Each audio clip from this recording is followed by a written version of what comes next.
Today, we are going to learn about making general arrangement sections and elevations in the working drawing.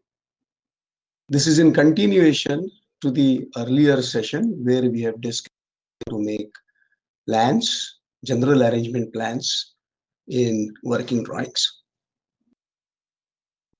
Now, what is a general arrangement section? Let us recall that the plan also is a kind of section, but it's a horizontal cut taken through the building, and whatever you see is drawn as the floor plan. So sections are vertical cuts. The horizontal cut that you take and what you see as plan already gives you information about two dimensions, x and y direction. While as a section is used to give you information about the z direction or the height. That is the principal purpose of making sections. Now let's try and see what is the difference between the plan and the section. When you draw a plan and take a horizontal section, at whatever height you may take it, starting from floor level to almost up to the soffit level, the plan is likely to look almost the same. It doesn't change. While when you take the vertical cut or when you make the section and you cut the building at different points, what you get is going to be different. Therefore, it stands to reason that you may have to take many cuts to show everything that is there in the building. And that would become impractical. When you have only one plan and maybe you need 20 sections, it will become absolutely impractical to give this to your contractor to construct. Confused. Also, there will be some information which you can already get from the plan and the schedule, and you need not give that information through the sections. So what is done is you do 2 or 3 general arrangement sections. These only give that kind of information which is not available on the plan itself. This is information related to levels, that is the plinth level, each floor level. Then there is information about sill levels of windows, lintel levels of doors and windows and other openings, soffit levels, and the floor level. That means the thickness of the slab or thickness of the floor. That is the information that is given through the sections. Add to that few other bits of information like the height of the parapet, height of the staircase mumti, etc., etc. So these are some of the bits of information which we convey through this section. Generally, what we do that instead of drawing 30 cuts and 20-30 sections, we only do 1 or 2 sections which give the information about the general organization of the various elements of the buildings. And then what you do, if you carefully look at various sections that you may draw, the only place which gives this important information is when the section is taken through a certain wall. So it is customary to draw part sections or strip sections as they are called through the various types and organizations and arrangements in different walls. So if there are 3, 4, 5 types of sections that can happen when you take a cut through the wall at different junctures, then only those are drawn. These are called as strip sections. These again are not considered as a detailed section. We are not still talking about components and assets. We are only talking about sections, but these you do as 1 or 2 sections which show the general of different building elements and lot of strip sections through walls. Now When you say you are going to give these levels or heights, which is the point from which these heights are given? This point is called the datum. Now, what is the datum? Generally, in construction industry, the datum is the finished level of the ground after the building is complete. Because initially the land may have ups and downs, and the levels may be different. So what you have to do is we have to ascertain which is going to be, or what is going to be, the final finished level after the construction is completed, and that is assumed to be at 0, 0. Usually you also build a small pillar at some corner of the plot and mark this level at 0, 0 on the pillar as a permanent marker. This is called the datum. It is very similar to the origin point that you have in plan. That is for the referencing of the X and Y direction. For the Z direction referencing, you use the datum or a 0, 0 level, which is the finished level of the ground after construction is complete. And then every level that you give is given with reference to the datum. So if your plinth is 600 mm, your level mentioned there will be 600. And if your floor height is 3000, then the top of the slab would be mentioned as 3.6, and the next slab would become 6.6.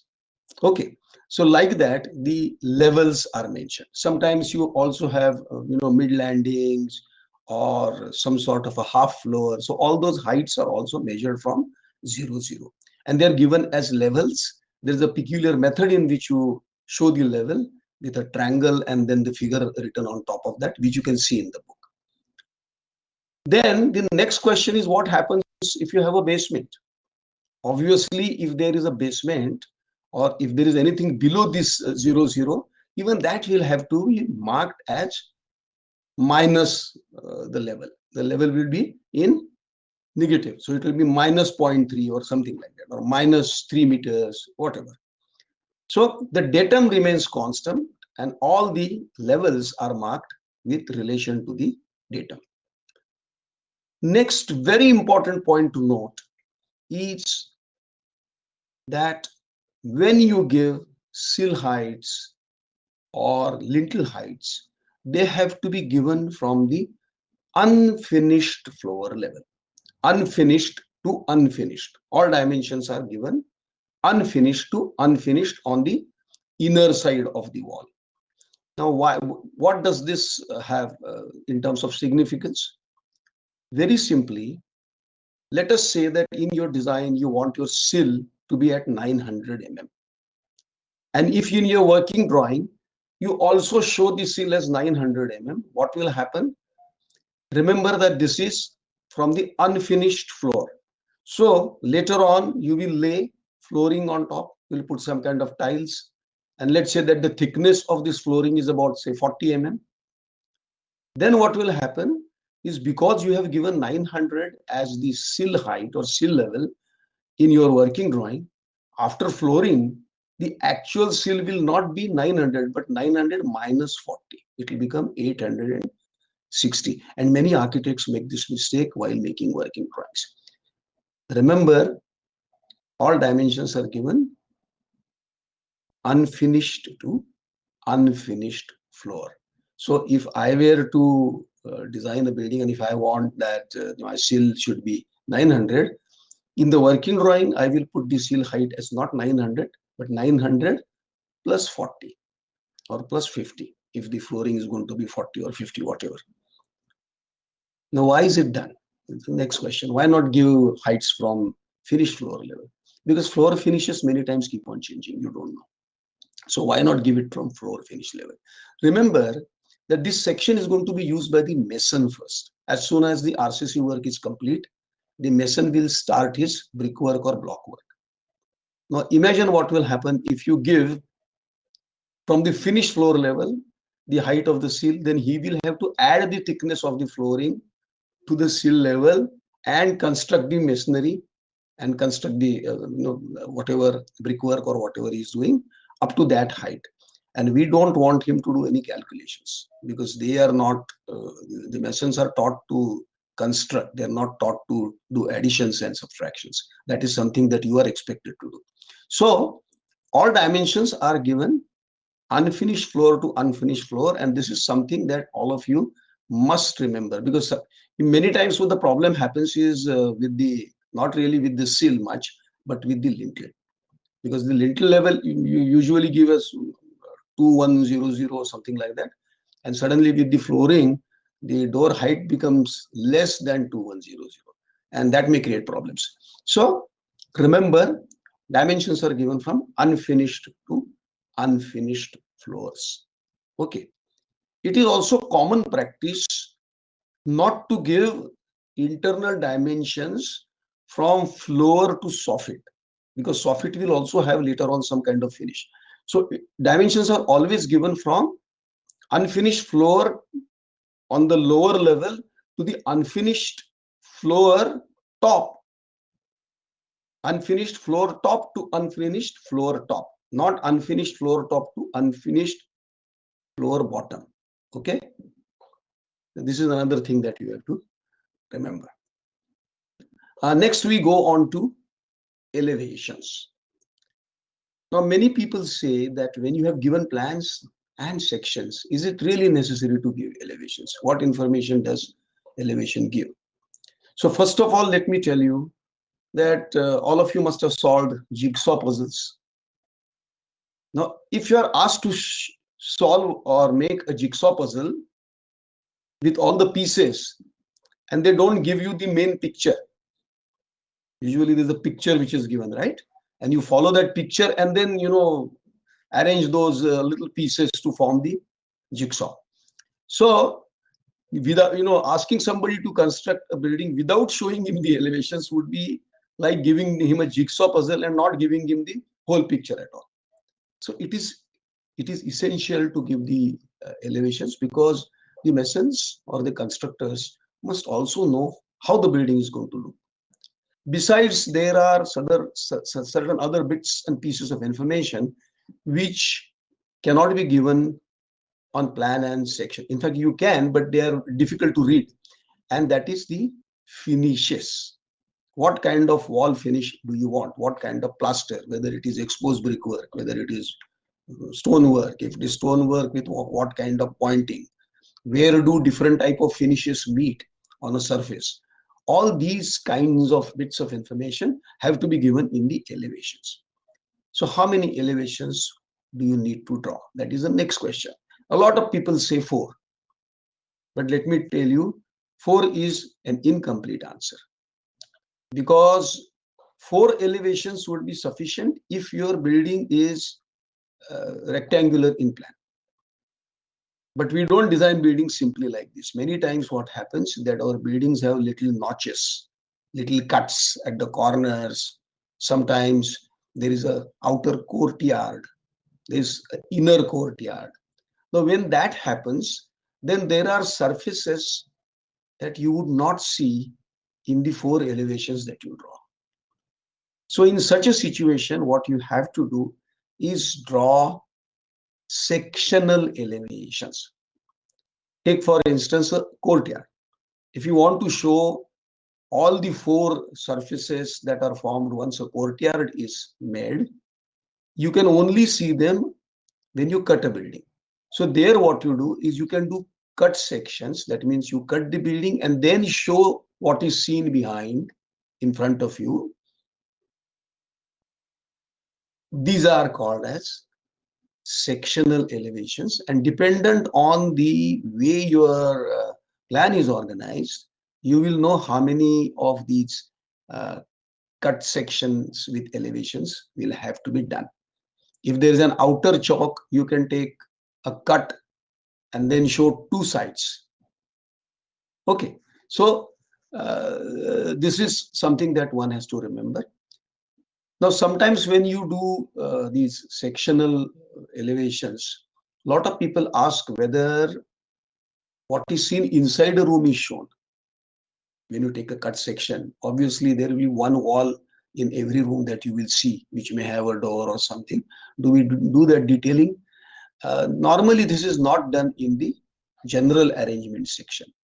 To give those details, will have to draw the separate sections and sectional elevations, which we will learn next semester in the uh, component assembly drawings. So this is as far as the sections are concerned. Next, I would like to say that elevations are not to be rendered. No rendering, no trees, no cars, no fancy human beings. Also, no indication.